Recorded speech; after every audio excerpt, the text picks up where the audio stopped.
Hold up. Every day I wake up, wake your ass up. The Breakfast Club. Y'all finished or y'all done? Morning, everybody. It's DJ NV, Jess Hilarious, Charlamagne the Guy. We are the Breakfast Club. Loren LoRosa is here as well. We got a special guest in the building. Yes, indeed. He said just call him D. D. Ladies and gentlemen, Demaurice Smith. Welcome. Man, it is a pleasure. Thank you for having me. Thank you. I'm sorry I'm a little late. I would have crushed breakfast had I been here earlier. Yeah, you still got time to get some. Okay, done. Salute the Golden Done. Corral. Bet. But you're the former executive director of the NFLPA. Tell us what that title held. You know, simply, you're the head of the union. You represent all 1,835 players. You go to war with 31 billionaires. You do the best to make sure our guys get paid. You make sure that they have health care. Make sure that they have control over their work. You govern their pensions, their post-career training, everything. So you're the union representing a lot of players, and they're young. For most of our guys, it's their first job, which makes it difficult to sometimes represent them because they've never had the kind of jobs I had coming up, paper routes, working at a pizza place. Those guys come into the business of football believing and understanding how to play the game. They know virtually nothing about the ruthlessness and the cutthroat nature of the business. And your job as the head of the union, at least for me, I only had one way of doing it. You know, my coach used to call it 10 toes to the line every day, going up against the guys who, sit in the sky suites and want our dudes to work.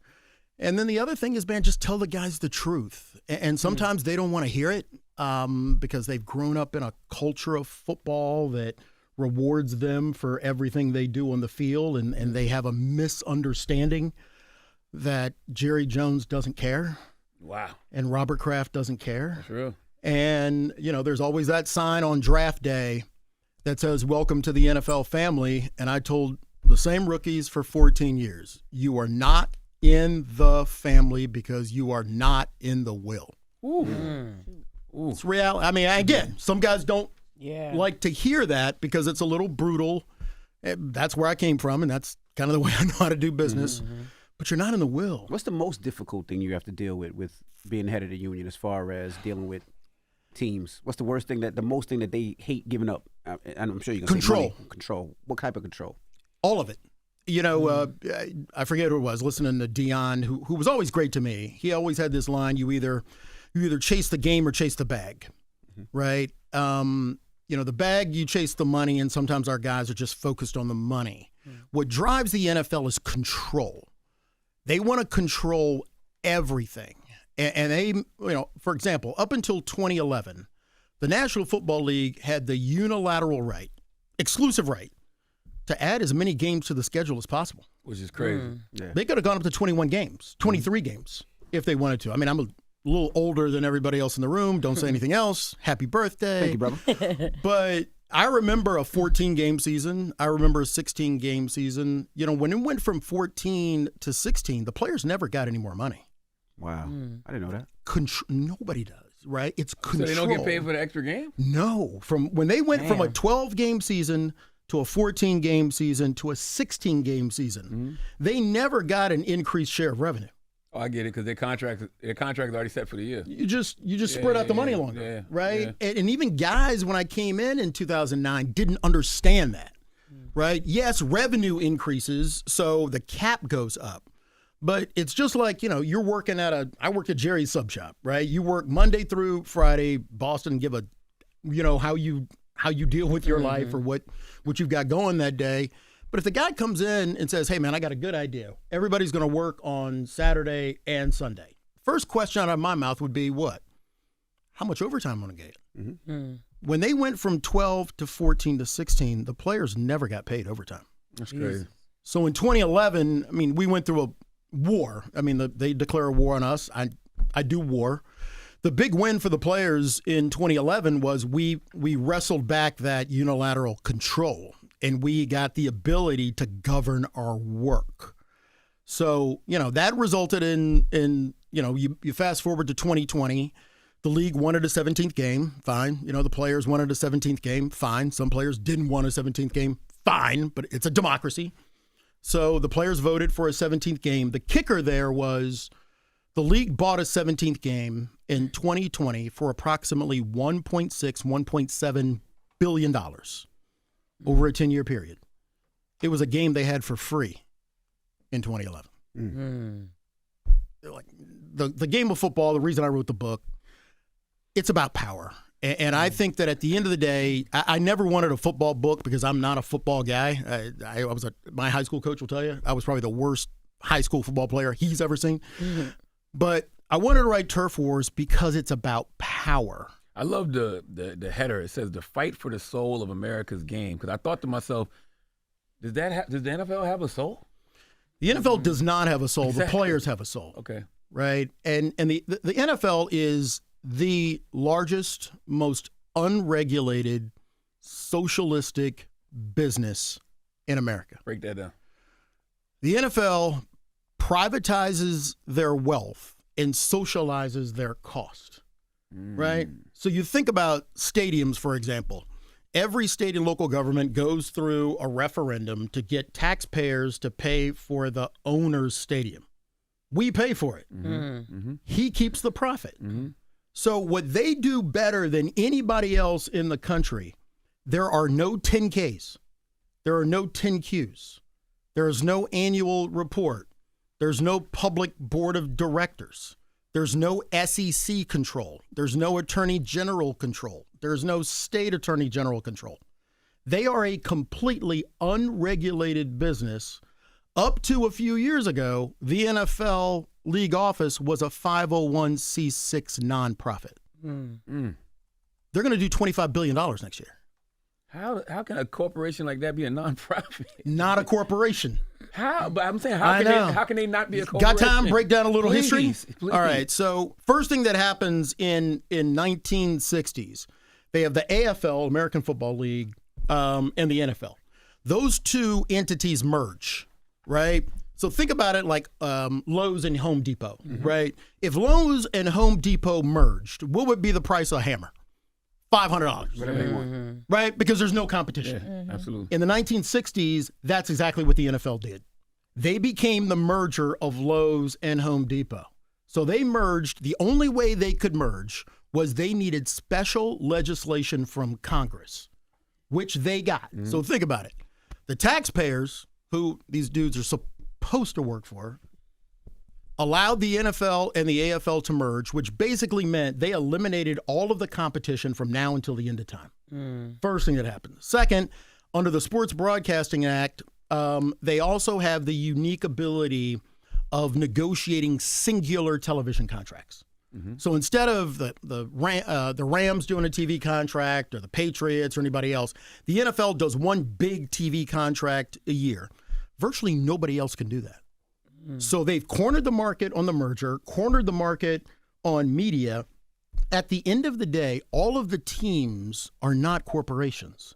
They are LLCs and LLPs, limited liability partnerships. So, my job is to audit the teams, which, gave me an ulcer and, got me addicted to Johnny Walker Blue. But you think of those corporations, you take something like the Dallas Cowboys. There is no one singular Dallas Cowboy entity. They're made up of dozens of little LLPs and LLCs. They loan money to each other. They borrow from each other. They pay each other. So the way this thing works from a tax liability standpoint is if they do everything right, you know what they pay in taxes at the end of the year? Damn near nothing. Yeah. So they're not a corporation. That's crazy. They don't file anything publicly. Make it even crazier. You cannot find an audited financial statement for any NFL team or the NFL as it exists. They do not create audited financial statements because they don't want anyone to know. So when they put those numbers out and they say, hey, we made this amount this year, that's just something they're throwing out there. That's just something they're throwing out there. Wow. And look, I like magazines like Fortune that do the valuations of teams. That's not based on any audited financial statement. Yeah. I mean, the only people who audit them is the NFL Players Association. And we can't talk about how much money. I always wanted to know, with a player, is there certain things that they cannot give a certain player? Like, for instance, let's say, I don't want to say, I'll use LeBron James, right? Yeah. I know it's not the same sport, but let's say I wanted LeBron to stay on my team, right? Right now, he's probably the biggest player, biggest draw. Yeah, Could they give LeBron a percentage of a team? No.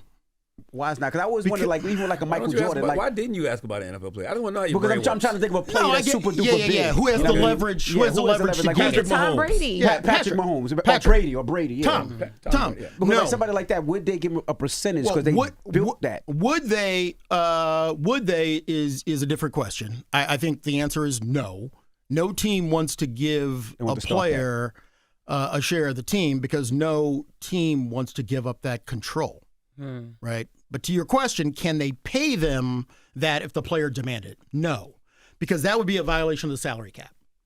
So the way the salary cap works, I mean, I'll make it really simple. You take all of the revenue that you generate in sport, players get about 50% of that revenue, and then you divide that by 32 teams, that's a salary cap. It's not that complicated. If you gave an individual player a certain ownership interest in the team, that would be a violation of the salary cap rules. And here's why. And wouldn't all the owners have to agree on that? Like, all the owners would have to agree on it, and they never would. Yeah. Like you got a player like Brady, right? And say Brady says, I want to leave New England. Can't do it. If they said, you know what, we'll give you 1% of the team, can't do it. Staying. He can't do it. I mean, look, if the players wanted to negotiate a new CBA and made that, something that the players would want, more power to them. I think it would be I would think it'd be a bigger fight than you saw Kaepernick deal with, because none of the players, again, these are, for the most part, these teams fall into two big categories.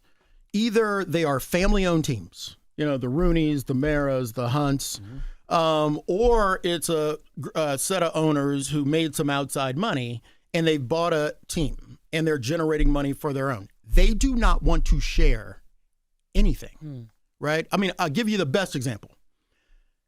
There is no NFL team in the country that couldn't give their city a percentage of the team if they wanted taxpayers to help pay them for a stadium. Think about San Diego. A few years ago, they wanted to stay in San Diego. They put up a referendum to see if taxpayers would pay for a new stadium. Taxpayers overwhelmingly in San Diego said, nah, we don't want to use our tax money for a new stadium. So the Chargers left and went to Los Angeles. The only thing Dean Spanos had to do, if he really wanted to stay in San Diego, if he put his money where his mouth is and said, I want the fans of San Diego to love us, I love the city of San Diego, the only thing he had to do was to do what you asked about LeBron. He could have gone to the city of San Diego and said, hey, look, I want taxpayer revenue to build a stadium. Here's what I'll do. I'll give the city of San Diego 5% of the team, and the citizens will own part of the Chargers. Did you do that? No. Don't the Packers have some type of structure like that? They have a different structure. The city and shareholders own the team, and you know why that happened, right? Because it's all history, and I'm just a dork at the end of the day, right? So, back in the day, you had all of these teams based in these traditional textile cities, Kansas City, Green Bay, Chicago, Pittsburgh. I mean, working class. These are working class towns that I'm not knocking any of those cities, but those cities did not become Los Angeles, Boston, and Atlanta, or certainly New York, right? So you've got a little team in Green Bay, Wisconsin. Everybody there knew that if we don't figure out something to try to keep this team in Green Bay, this team is going to another place. And this is before Jacksonville. This is before expansion teams anywhere else. Yeah. So the deal was they figured out a way of, we will give you everything you want for a new stadium, but here's the pull. We want the city to own the stadium and own the team. And they said yes. But from the day the Green Bay Packers went to a public ownership, how many teams followed that model to stay in their traditional city? None. Not one. None. Pure greed, and pure control, right? And so, look, I wanted to write this book. Again, I'm not a football guy. I wanted to write this book because the way that the NFL is run is the way that our country is run. Ooh, break that down. I'm here for that. If you if you looked behind the current president's inauguration, who was standing behind him? All the tech guys. All the rich billionaire guys, right? It is about control over money. If you have control, you will have the money. For us to figure out a way how to get back to a system that truly represents us, to have congressmen and congresswomen who truly represent us, we all have to understand that this is all about power. It is, yes, I get it. Everybody wants to focus on money. It's about control and power. Mm-hmm.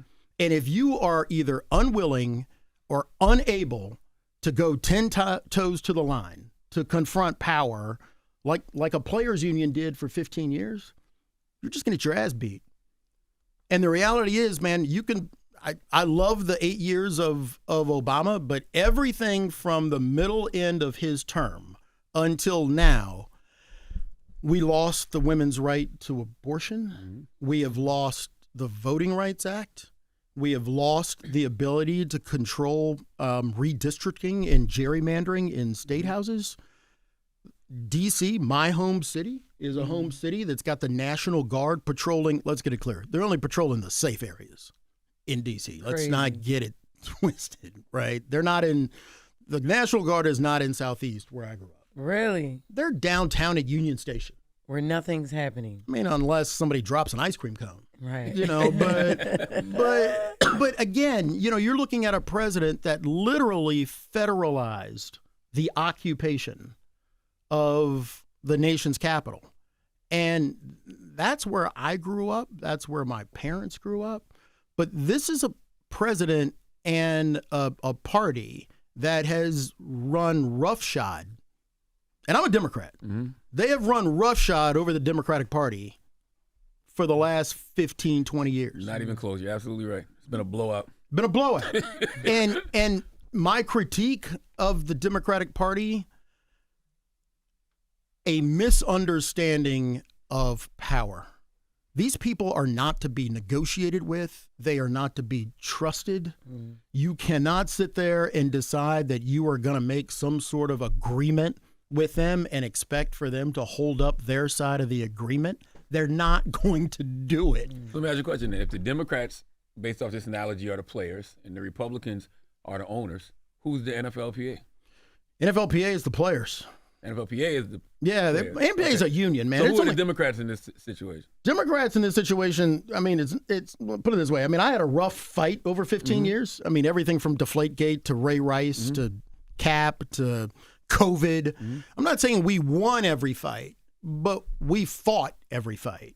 Mm. And you lose 100% of the fights you don't want to fight. Got you. So the Republicans are definitely the owners because they run a roughshod over everybody. 100%. Okay. And I think in this analogy, at the end of the day, look, I don't have any friends at the National Football League. I am not going to get a holiday gift from any one of these. I know it's a family show, so I'll keep it clean. No, go ahead, Chris. I'm not going to get any family show from these MFs. I mean, he was going to say motherfuckers. I was going to, you know, my mom might be listening. And she's like, I thought you was going with niggers, but motherfuckers was good. Wow. Jesus. Normally I would go, look, I go hard with our guys. Right, because so you go to hard R with our guys. With our guys. Oh, come on, bro, man, come on, man. Yo, chill. Hey, good God, man, pump the brakes. Good God, like chill out. What are you drinking? I don't know what's in this. That's Carb Evil Wellness. This is a good mindfulness something in it. No, I go hard with our guys because look, our guys come into the NFL system believing that because they are one of the top 250 guys that make it to the league every year. When they walk across the stage at the draft, it always boiled my blood that our dudes hugged Roger Goodell like he gave them some shit. Like they didn't earn it. Yeah. The only reason you were on the stage is you were one of the top 250 guys. He didn't give you anything. So shake his fucking hand like a grown-ass man, right? And then walk away. I mean, I worked for big law firms. They gave me, you know, I got great jobs there. I mean, there was a day that I didn't walk in and hug the managing partner like he gave me some stuff. Mm-hmm. I think you have a misunderstanding of power and a misunderstanding that these people are out to blow us out. How did you look at Roger Goodell? Did you look at him as more of an ally or adversary? Pure ass adversary. Wow. I mean, look, Roger. I mean, he's He's there to protect the owners, basically. That's not even basically. I mean, the commissioner is a myth. So they created this title called commissioner way back in the day because it makes us think, oh, the dude's in the middle, and he's just making sure that football is good for the players and football is good for the owners. No, Roger gets paid $63 million a year. I thought it was 64. I mean, he may have gotten a bonus. I don't know. I don't keep track. You know, I know when we do have lunch, he buys. So no, he gets paid $64 million to represent the interest of the owners and a plane for life. Yeah. Damn. I'm not even mad about the money. Damn. It's the Playing plane. for life? Damn. I mean, that's the kind of thing where you're like, Jesus. That man don't play no football. So Think it's about impossible it. for him to be objective about players. he's not paid to be a I don't know. Wow. Yeah. Are you able to be this honest? Well, were you able to be this honest when you were in your role? Because 100%. I mean, That's why he's not getting the gift. I came from out of football, just background for me. I was a homicide prosecutor for 8 years in D.C. After that, I went to a big law firm. I didn't have anything to do with sports when I got elected into the job. So I came after what I consider a legend, a guy named Gene Upshaw, who was the former executive director. But Gene died in the job. You know, he went into the hospital on a Wednesday and died on a Sunday. oh my God, Jesus. And, I ran against 2 former NFLPA presidents and, I won, they didn't. So I always took the job from a standpoint of I never looked for an NFL job. I never wanted to work for a team. I don't need anything from the owners. I wasn't there to become your friend. So I know how to do one thing. I know how to do war, right? And I know how I was hired at Latham and these big law firms to basically represent the richest, biggest companies in the world and do game strategy. That's what I know. how hard was it for you navigating the Colin Kaepernick situation? Because people felt like y'all were hands off. You are very vocal. It doesn't seem like you would be hands off, but you were. Yeah, I wasn't hands off on that one. Yeah. The first person to do an interview after Colin knelt was me, because I knew exactly how the league was going to turn that story. And, I didn't know that he was going to kneel. It was a preseason game, and I remember getting a call from one of my PR guys that this is now going to be a thing. It's going to be a thing tomorrow. So I gave an interview with The Nation, I think that night or that morning, to frame this is why he's kneeling and this is why he's doing it. But I also knew in a heartbeat that, again, going back to this power, man, once the league realized that this is an individual player making a political statement that is rooted in history and rooted in fact, I knew in a nanosecond that they were going to come after him and come after anybody who supported him. That's just the way that they play the game, right? And so for me, I go into game mode. First, make sure that the message is out there, and 2, if there ever comes a day when we believe that he is going to be blackballed for what he's doing, that's why we joined his lawyers and we sued the National Football League for blackballing him. I know you talk about it in your book a bit, but do you feel like he was blackballed? 100%. I mean, look, I don't want to say anything that gets a whole bunch of other quarterbacks mad at me. But in the year that Colin wasn't signed, other than the top 5 quarterbacks in the league, at that time, and I'm just talking about everybody from Brady to Aaron Rodgers, everybody in the middle, Breeze, Peyton, everybody. Colin was one of the top 10 quarterbacks in the league.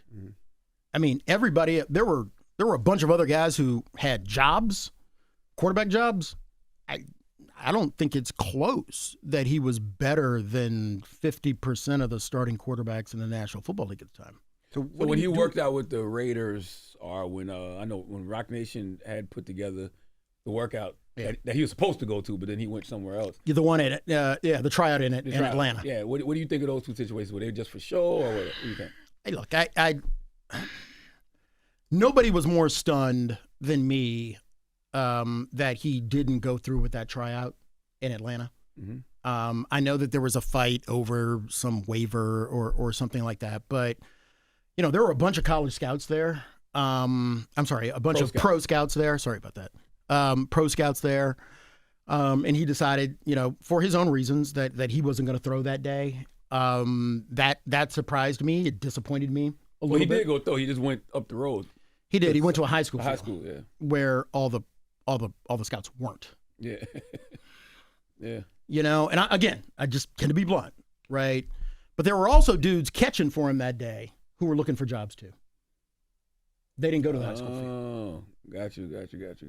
So look, you lose 100% of the fights you don't fight, right?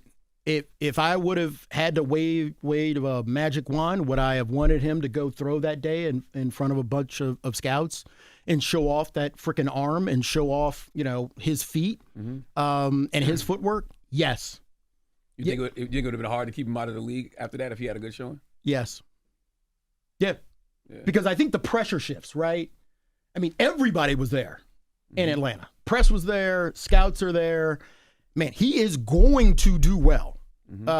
And it is, at least from the way that I look at the game strategy, it becomes incredibly hard from that moment for the league to continue to hold him out of the league when you've got 30-some-odd scouts there. The media is there, and he does well. I mean, I just look at pressure points, right? That puts the maximum amount of pressure on the league at that moment. And would I have loved to seen him go through that process? Yeah. But you know what, man?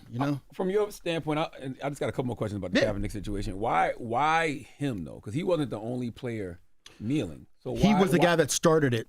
Got you. So, if you're reading and again, I'm just a war guy. If whether it's, The Art of War or Machiavelli's treatise on war, there isn't a warrior campaign in the world that doesn't try to kill the lead general. Right? And nobody really wants to talk about it that way, but I don't care what war you have ever waged or whatever war any country has ever waged from literally the beginning of time. If you get an opportunity to kill the general, you kill the general. And I think that the league took the opportunity to turn its guns fully on Kaepernick because it was a hope, and I think it was misguided. I think it was a hope that if they show the rest of the players that they can control what happens to somebody with a loud voice, if they can control someone who looks like they might be bigger than the league, what do? They send a message to that guy, you, and they say, oh, no, we can control and put a bullet in you. And that's a message to everybody else. I don't think it worked, though. I don't think it did either. Yeah, it didn't stop anybody from kneeling. No, it didn't. And honestly, I thought that was one of the best times, one of the few great times that I had in the job because guys responded to that in a way. I'm always looking for guys to have a level of solidarity between them. And like the owners. Like the owners. I mean, the owners are serial killers. They are absolute killers. And for the union to survive, forget us winning, for us to just survive, we need more solidarity on our side than you do with the owners.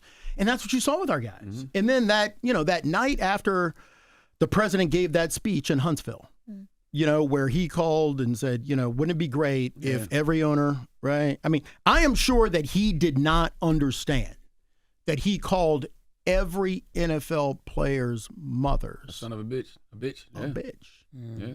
I mean, from where we come from, you can say a lot of things. You get to that point, there is going to be a laying of hands on you when you say, and I think when the Republicans woke up that morning and realized that even Trump had gone over the line by calling players' mothers a bitch, man, that was the weekend you saw every player kneel, right? I mean, I talk about it in the book. I flew to watch the Cowboys play, not because I'm a Cowboys fan. Thank God. Be respectful. You're right. We can go. Cowboys, Come on, man. baby. Look, I mean, that Micah Parsons thing worked. I know. I mean, we don't have to talk about it. See, okay. See, I don't know. He's a little salty. He's a little salty. He's a little salty. bitter. You know, okay. But you said let's that move week that all you the went. sharp objects to this side of the table. You said that week that you went. Because I knew Jerry's team was going to kneel. And, Jerry had come out and said, nobody's kneeling on my team because that's the way that he believes in control. Yeah. I knew his team was going to kneel, and I wanted to see what he was going to do. He went out there and kneeled with him. He moved himself from the end of the line to the middle middle of the line and knelt because for the only time that he has run that team, he understood the difference between being on the train or being in front of the train. And he chose to be on the train because his guys decided as a group of men this. And I was proud of him. Right. But that's the job, right? I want to ask you a question about this. Another Colin question. Yeah, I do. Yeah, Because y'all sued, you got with Colin's lawyers and you sued the NFL. Yeah. There was a settlement. Yeah. Do you think that's when leverage was lost? Was that the right thing to do, accept the settlement? Yeah. I mean, so we represented him with his lawyers. His lawyers did the settlement. We didn't. I didn't know about the settlement. I woke up and saw it on the news. Oh, so the NFLPA didn't even know about it? No. That doesn't make any sense. Welcome to part of my job. That's why people were confused about. That's what I was saying with the hands-on, hands-off thing. Right. People were confused where y'all stood because things were happening and y'all weren't. And it's rallying hard stuff. because again, I'm a lawyer, and lawyers have attorney-client privilege. I didn't know about the settlement. The NFLPA did not know about the settlement. We woke up and found out about it that morning, and as a result, it dismissed our part of the case against the league. That's the way it happens. He has the right to do that. He has the right to be represented by his own lawyers. Fine. At the same time, I always tried to not second guess lawyers, because I'm not there. I don't know what the terms of the settlement were. I don't know how much money exchanged hands. I wasn't involved in the negotiations, so I'm not gonna second guess another lawyer. But I will say this: the NFLPA's job is to protect our players. And again, I only know one way of doing that, and that is to start off at 100 miles an hour and go to 150. And if there's something in the way, you run over it. We were more interested in the facts of who made the decision to blackball a quarterback, a black quarterback in the National Football League. I'm interested in what's in your phone. I'm interested in what emails you're sending. I'm interested because I get all of that in discovery, right? Just like the collusion lawsuit that I filed against the players after Deshaun Watson. I filed that lawsuit before I left. I wasn't there for the ruling, but the reason I filed that lawsuit is, man, we're looking for the truth because the truth gives us the ability to fight the control, right? So my job in any collusion lawsuit, man, I'm going hard, and there's nothing to settle for the union, right? So once you take all that money, you waive all the rights to set the discovery and everything. It's like you don't care about the actual issue anymore. You never got it. Gotcha. Okay. So I'm not second guessing anyone. Yeah, but were all y'all on the same page about that? Clearly Obviously not. Or you 'Cause thought when you Anyway, anybody read the book? Yeah, I know. There's stuff that I'm trying to avoid saying because I had conversations with their side of the lawyer, so I can't divulge anything. Got you. I can tell you that I woke up and found out about the settlement from, I think, ESPN. Let me ask, what were your thoughts on the way they handled the Sanders young man? Control. Same situation? Do you think that was Think about it. too? Look, I don't know what happened. You know, I borrow this line from James Baldwin all the time. I don't know if in your heart you're a racist, but I see what you do, right? So I look at the way in which a young black man knelt during a preseason game, and the league turned, I believe, every gun that they had on Colin Kaepernick. And again, let's be clear. He didn't interrupt a game. He didn't kneel on the field. He didn't stop the game in any way. This was all before the game, right? So no one can make an argument to me like they did during Anthem that, well, this is impacting, the economics of the game or this is impacting football. No. Even if it's during the national anthem, this is before the game, right? And I got to sit in the stands. I watch guys in the stands during the national anthem buying another beer, swigging another beer. You go to Baltimore in the middle of the national anthem, they yell "Oh" in favor of the Baltimore Orioles. If you're going to say that that's disrespectful for him kneeling, it's disrespectful, just as disrespectful for you to say something about the Baltimore Orioles during the national anthem. But I don't see anybody, pulling down or turning guns on dudes on that. They went after Colin because he was iconic, and they were afraid that what he was doing would lead to other people doing things and they would lose control. Then you get to the Shedeur. That would have happened if he didn't take the step. Right? I don't know. I'm just being nice on the right. But then you get to Shedeur, and again, nobody invites me into the draft rooms, but I asked myself a pretty simple linear question. Is he better than Johnny Manziel? Shedeur Sanders. Johnny Manziel? Yes. In college? Come on, man. Johnny Manziel was a beast in college now. Come on, man. I like Johnny Manziel. Johnny Manziel he was a beast in college. The two people, if you put them side by side, as far as who is more likely to be a pro caliber quarterback, Shedeur beats him to death, right? It's inexplicable for him to fall as far as he did in the draft. Right. You think about the number of quarterbacks that the NFL owners pull off of the draft line. He was predicted to go first round. So every other prognosticator is wrong, and the NFL is right. No, that doesn't make any sense. I just go back to the number of quarterbacks that they pulled off that line. After you get to the middle of the second round, every one of those quarterbacks that you pulled off the line, I would have taken Shedeur over any one of those dudes. So I find it inexplicable, except for one thing, of why he would drop so far in the draft, on the draft side. Because remember, think about it. You draft this guy, he still doesn't make the team, right? I find it inexplicable that a person of his caliber, the things that he was able to accomplish in college, for him to drop as far as he did in the draft round. I agree, but I disagree with the Johnny Manziel comparison. Like, Johnny Manziel was a beast, bro. He won the Heisman Trophy. Like, Johnny was different. In college. He sucked in the pros. Right, but college, he was. There's a lot of dudes who do well in college. I guess where we agree to disagree, but here I think we can agree on.